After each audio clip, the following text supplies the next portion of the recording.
bagong balita. Brigada Balita Nationwide. Brigada Breaking News.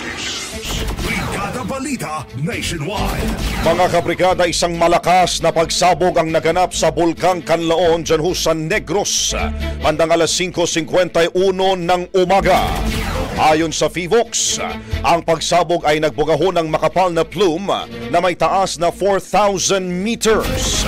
Atay ho sa monitoring ng IP at thermal cameras, may mga pyroclastic density currents o mabilis na agos ng mainit na abo at bato na bumaba sa timog na bahagi ho ng bulkan.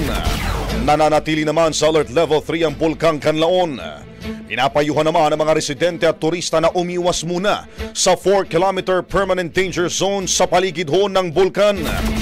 Patuloy naman ang pagbabantay ng mga otoridad at inaabisuhan ng publiko na manatiling alerto at sumunod sa mga anunsyo mula sa PHIVOLCS at sa lokal na pamahalaan. Brigada Balita Nationwide. Ang bahaging ito ay hatid sa atin ng DriveMax Herbal Capsule. Lalaking angat, tumatagal.